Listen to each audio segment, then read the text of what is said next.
La caída de la casa Usher, Edgar Allan Poe. Durante todo un triste, oscuro y silencioso día de otoño de aquel año, cuando las nubes bajas colgaban opresivamente en los cielos, cruzaba yo a caballo una región singularmente lúgubre del país, y por fin me encontré, mientras caían las sombras de la noche, a la vista de la melancólica casa de Usher.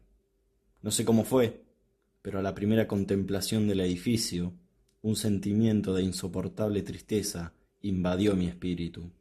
Digo insoportable, porque no lo aliviaba ninguno de esos sentimientos semiagradables, por ser poéticos, con los cuales la mente recibe de forma habitual aún las más adustas imágenes naturales de lo desolado o lo terrible.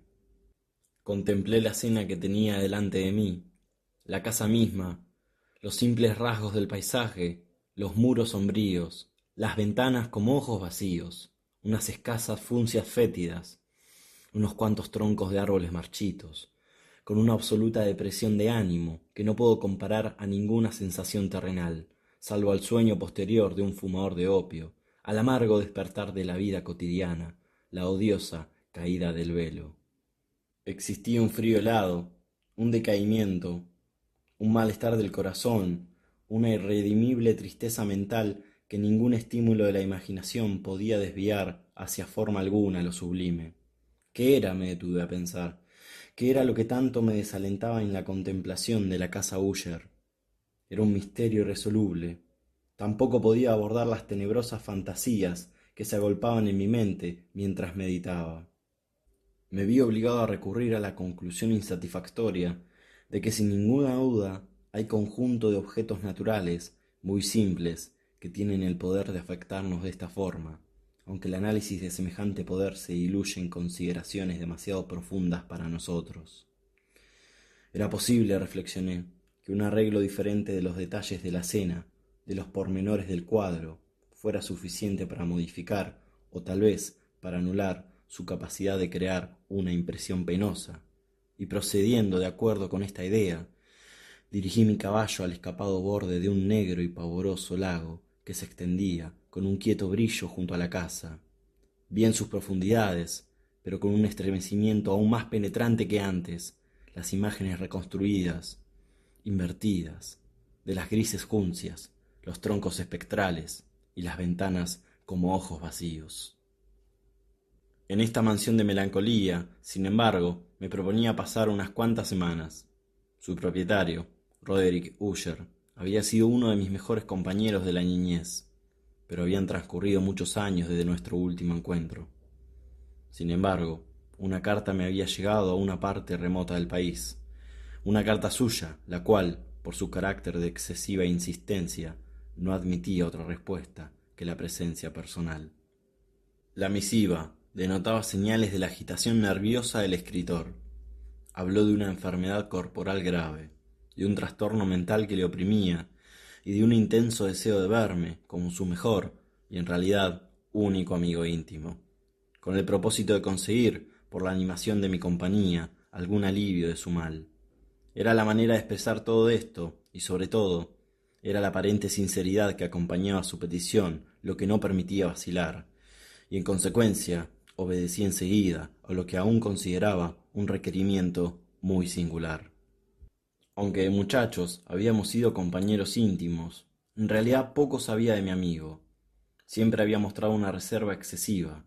Sabía, sin embargo, que su antiquísima familia era conocida desde tiempos inmemoriales por una peculiar sensibilidad de temperamento que se exhibía a través de largas épocas en muchas obras de exaltado arte, y se manifestaba en años recientes en repetidas obras de caridad generosas, pero discretas, además en una devoción apasionada por los detalles intrincados, más que por las bellezas ortodoxas y fácilmente reconocibles de la ciencia musical.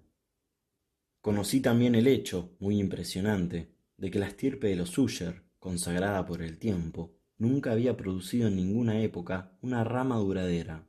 En otras palabras, que la familia entera se limitaba a la línea de descendencia directa y siempre, con variaciones muy insignificantes y breves, había sido así. Esta deficiencia, reflexioné, mientras repasaba mentalmente la perfecta consonancia del carácter del lugar con el de la gente que lo habitaba, y mientras especulaba sobre el posible influjo que el uno en el largo paso de los siglos tal vez ejerciera sobre el otro. Esta deficiencia, digo, era quizás la falta de una rama colateral y la consiguiente transmisión constante de padre a hijo del patrimonio junto con el nombre, que al fin había identificado de tal manera a los dos como para fundir el título original de la heredad en el anticuado y equívoco nombre de la casa de Usher, nombre que, en boca de los campesinos que lo empleaban, parecía incluir a la familia y la mansión familiar. He dicho que el único efecto de mi experimento poco infantil, el de mirar a las profundidades del pequeño lago, había ahondado mi primera y extraña impresión. No cabe duda de que la conciencia del rápido aumento de mis supersticiones, pues, ¿por qué no he de darles ese nombre?, servía principalmente para acelerar el aumento del mismo. Tal es, lo sé desde hace mucho tiempo, la paradójica ley de todos los sentimientos que tienen como base el terror. Y quizás fuera solo por esta razón, por lo que cuando levanté otra vez los ojos hacia la casa, desde su imagen en el agua, creció en mi mente una rara fantasía en verdad tan ridícula que solo la menciono a fin de mostrar la viva fuerza de las sensaciones que me oprimían.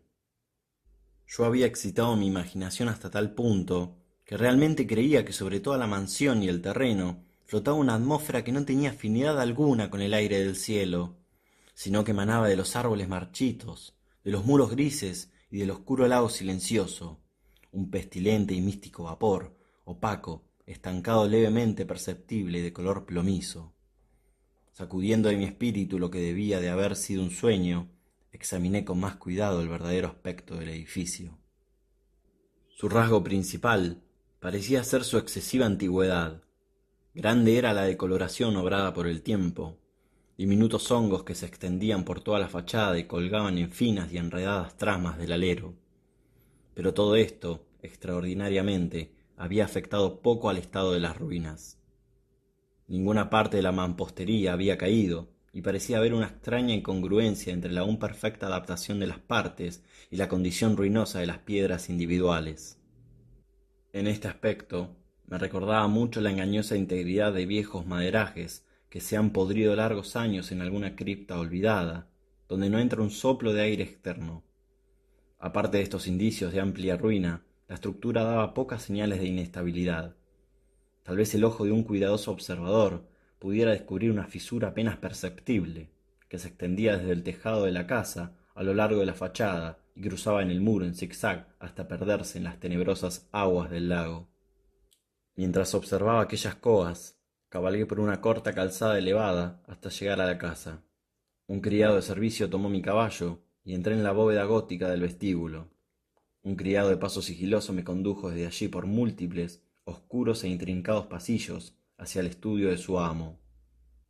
Mucho de lo que encontré en el camino contribuyó, no sé cómo, a que aumentaran los indefinidos sentimientos de los cuales ya he hablado, mientras que los objetos que me rodeaban, los relieves de los techos, los sombríos tapices de las paredes, los suelos de negro ébano y los heraldicos, fantasmagóricos trofeos que rechinaban con la vibración de mis pasos, eran cosas a las cuales, o semejantes, estaba acostumbrado desde la infancia, y aunque no vacilaba al reconocer cuán familiar era todo aquello, aún me maravillaba descubrir qué desconocidas eran las fantasías que esas consabidas imágenes despertaban en mí. En una de las escaleras me tropecé con el médico de la familia. La expresión de su rostro, pensé, era una mezcla de insidiosa astucia y de perplejidad. Me saludó con ansiedad nerviosa y siguió su camino. Luego, el criado abrió una puerta y me dejó en presencia de su amo. La habitación en que me encontraba era muy amplia y alta.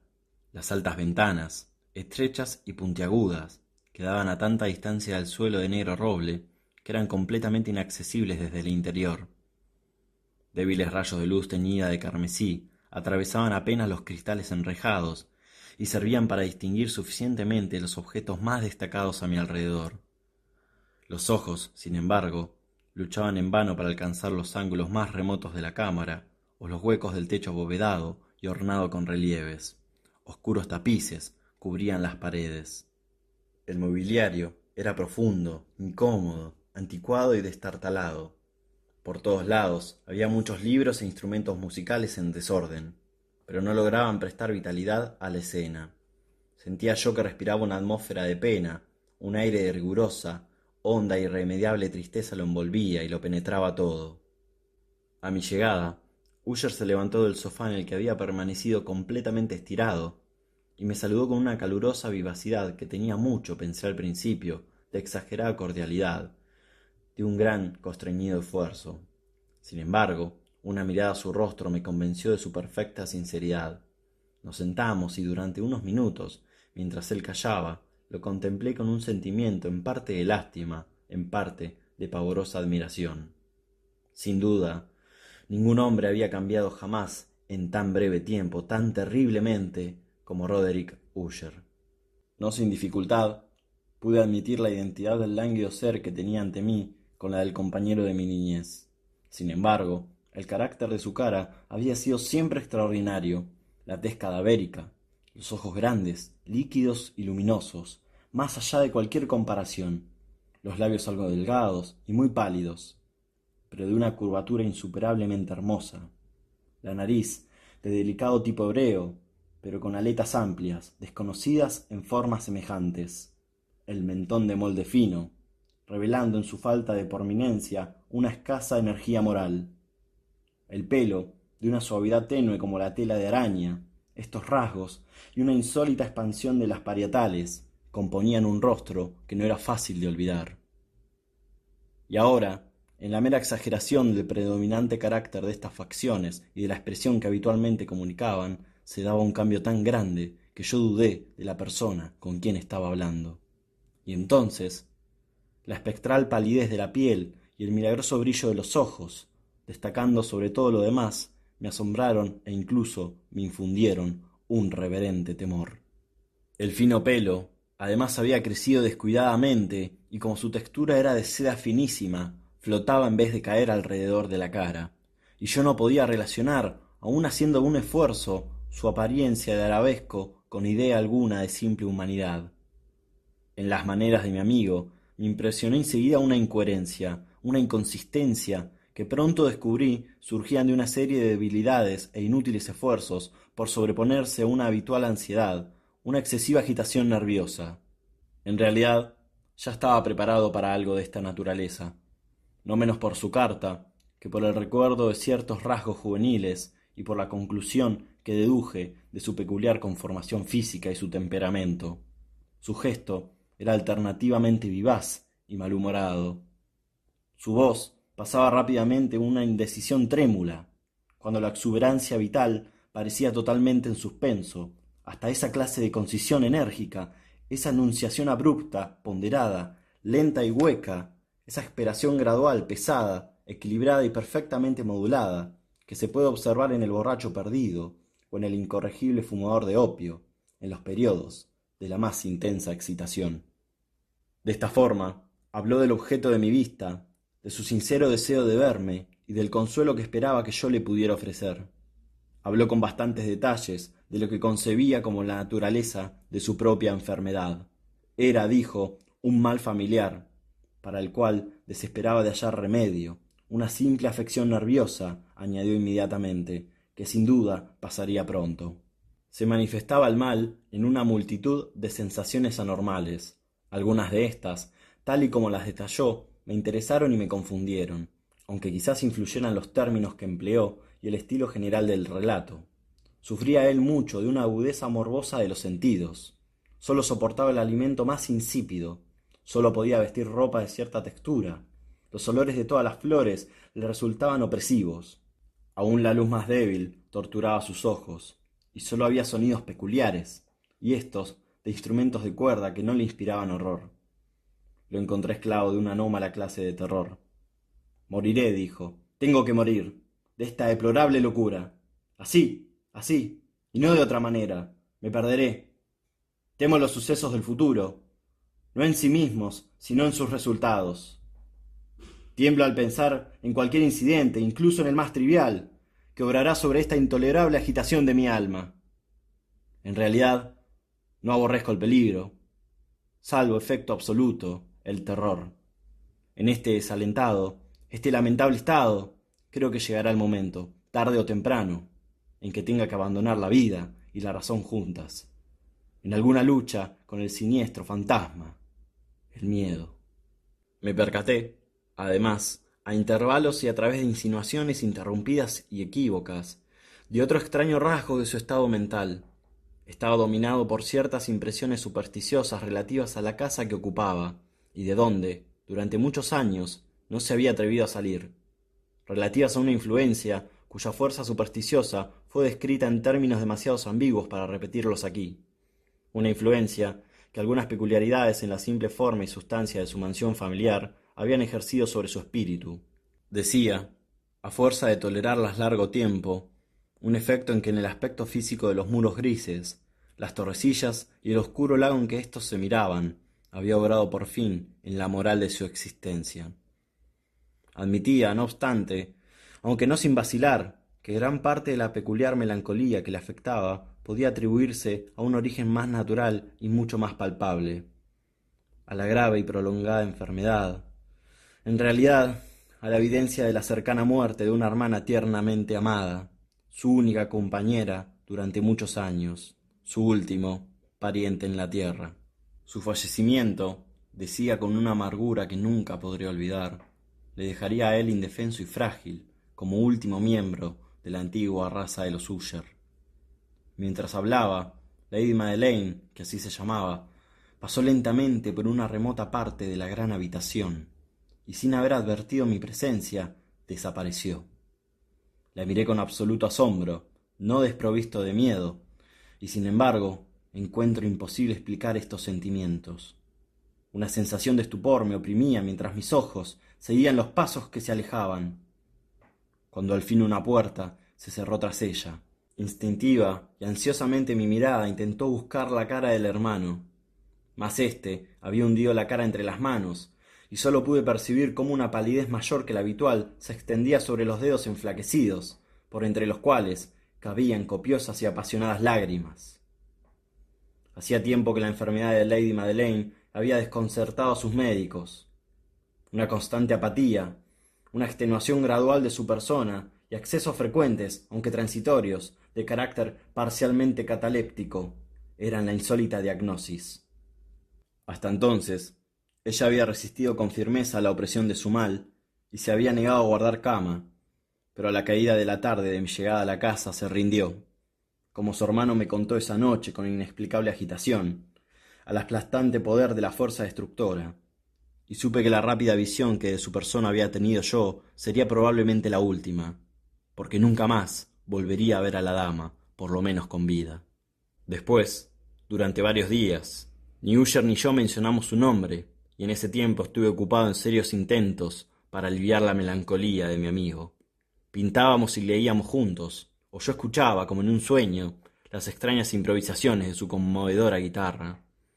Y de este modo, mientras una intimidad cada vez más estrecha me admitía sin reservas a lo recóndito de su espíritu, aún con más amargura entendía la futilidad de todo esfuerzo por animar a una mente desde la cual la oscuridad, como si fuera una cualidad inherente y real, se derramaba sobre todos los objetos de un universo físico y moral, en una incesante irradiación de la melancolía. Siempre guardé en la memoria las muchas horas solemnes que pasé a solas con el dueño de la casa de Usher. Sin embargo, no lograría comunicar una idea exacta del carácter de los estudios o de las actividades en las cuales me envolvía cuyo camino me enseñaba. Una idealidad excitada y altamente enfermiza arrojaba un vehemente brillo infernal sobre las cosas.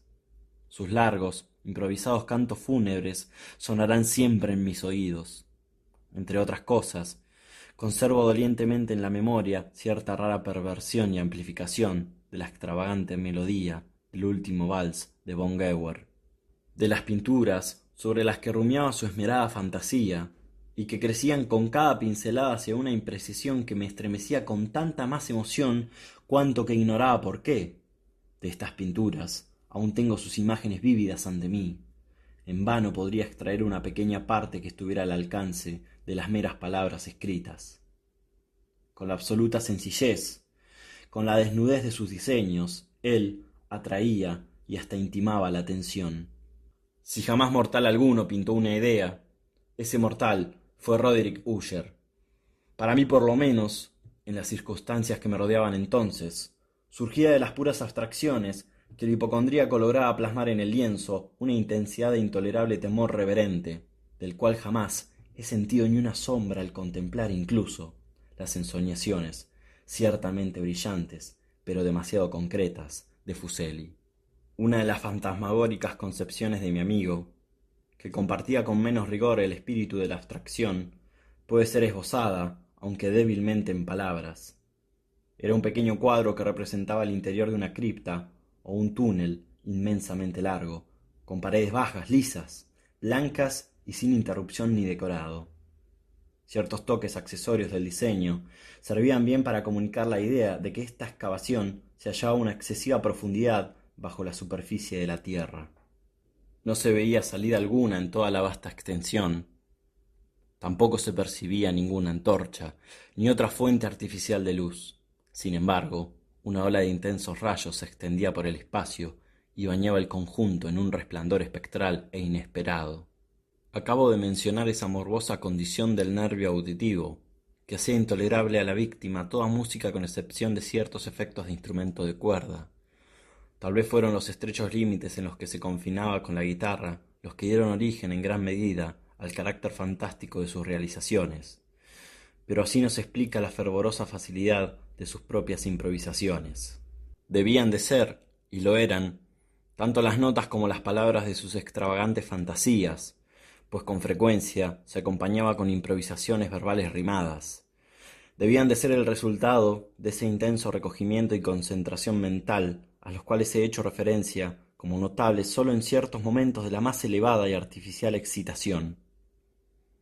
He recordado fácilmente las palabras de una de estas rapsodias.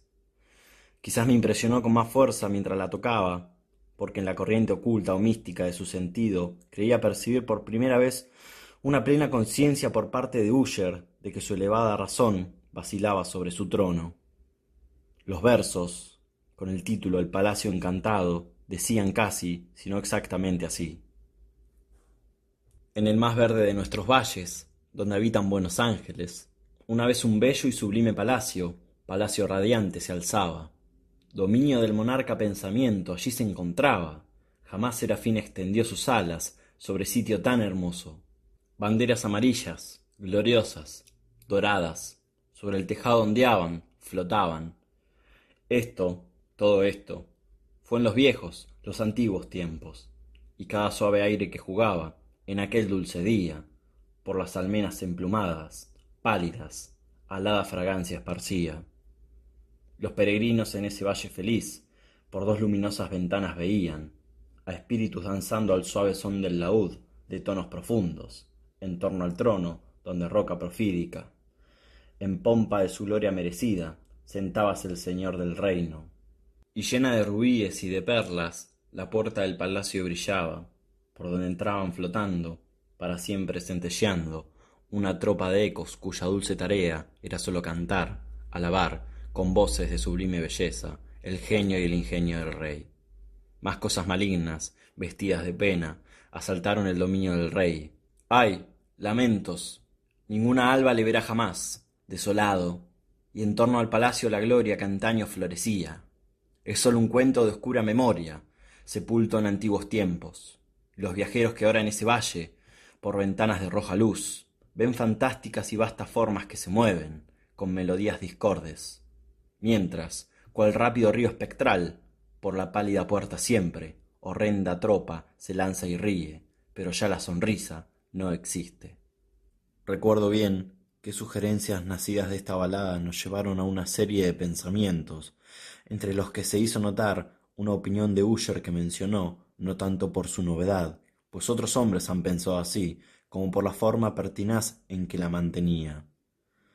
Esta opinión, de forma general, se trataba de la sensibilidad de todos los seres vegetales, pero en su trastornada fantasía había cobrado un carácter más atrevido y penetraba sin derecho bajo ciertas condiciones en el reino de lo inorgánico. Me faltan las palabras con que expresar toda la extensión o todo el ansioso abandono de esta convicción. La creencia, sin embargo, se relacionaba, como he insinuado previamente, con las grises piedras de la casa de sus antepasados. Las condiciones para la sensibilidad habían sido satisfechas, imaginaba él, por el método de colocación de las piedras, por el orden de su disposición, por los muchos hongos que las cubrían y por los marchitos árboles que las rodeaban, mas sobre todo por la larga duración inalterada de este arreglo y por su duplicación en las quietas aguas del lago.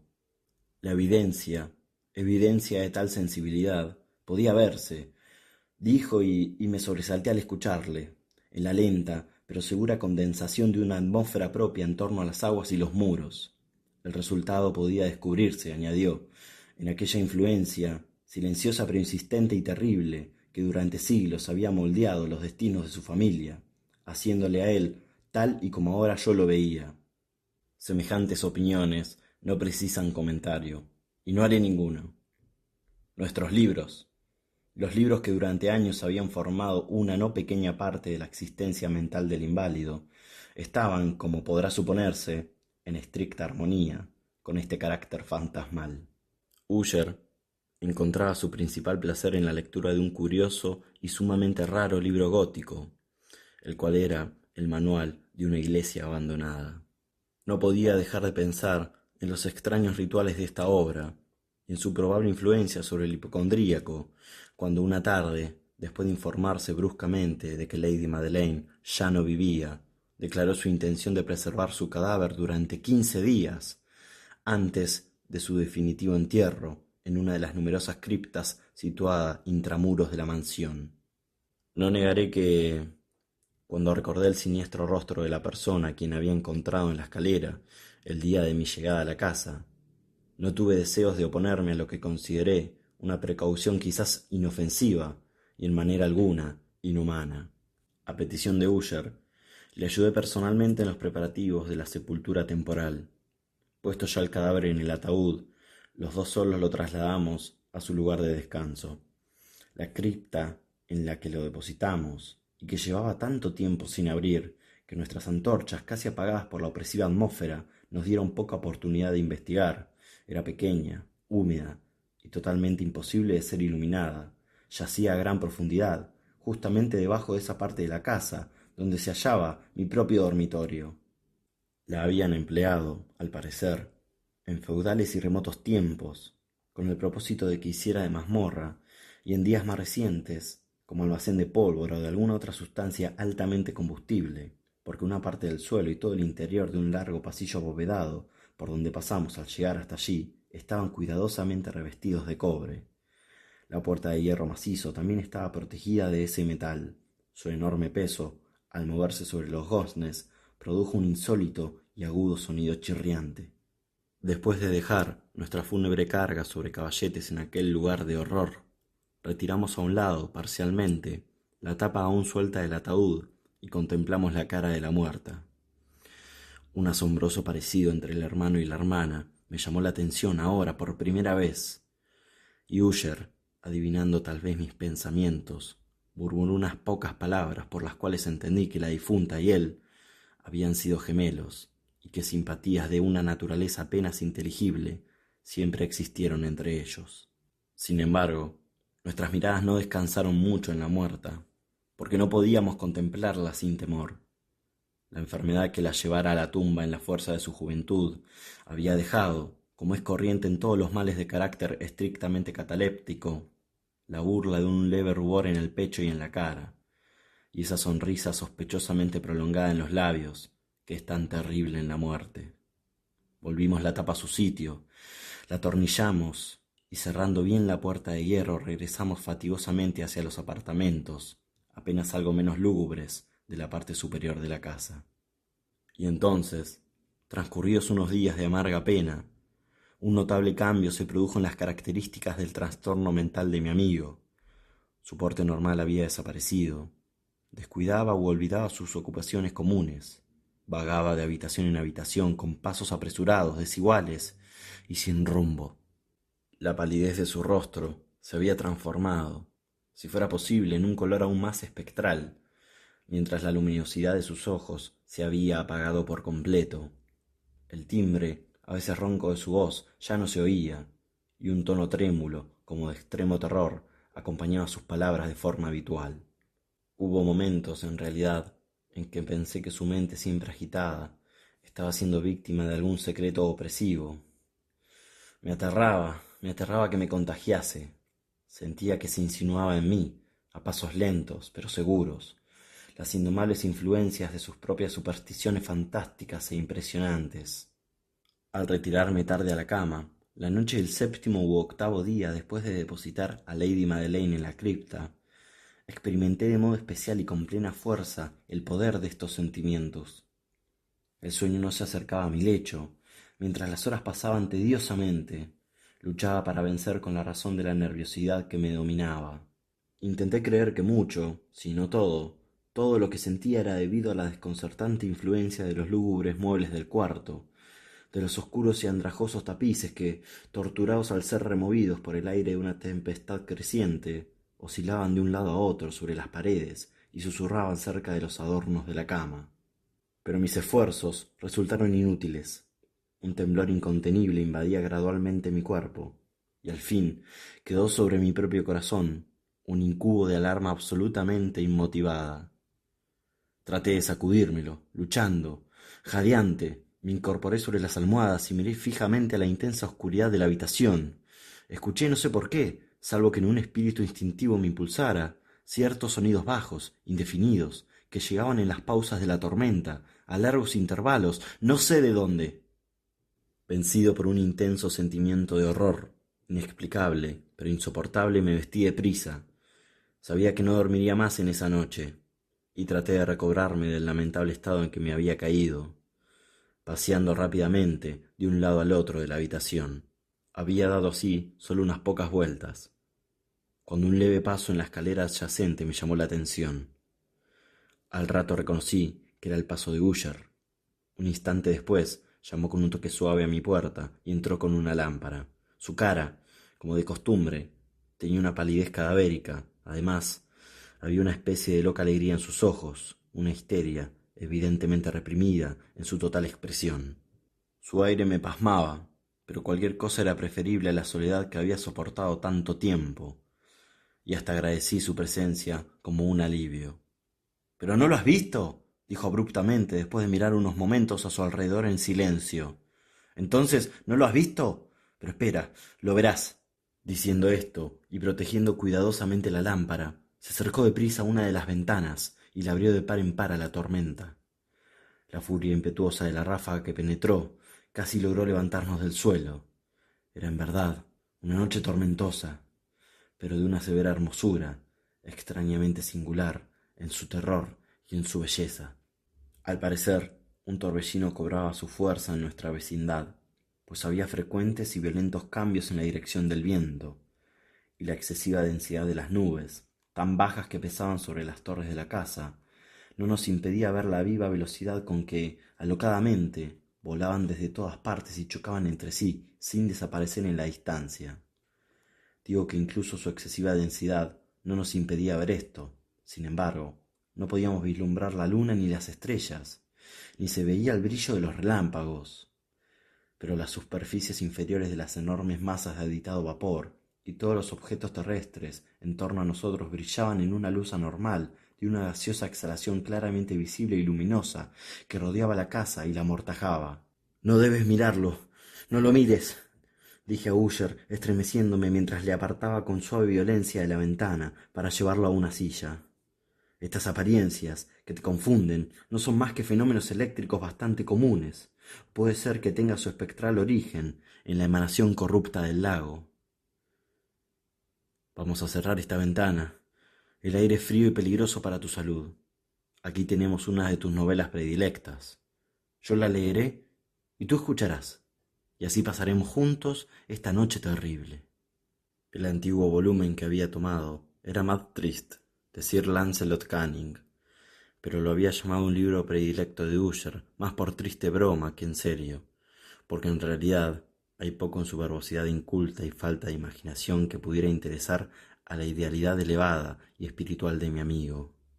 Pero era el único libro que tenía a mano, y alimenté una indefinida esperanza de que la excitación que ahora agitaba el hipocondríaco pudiera encontrar alivio, porque la historia de los trastornos mentales está llena de semejantes anomalías, aun en las extremas locuras de lo que iba a leerle.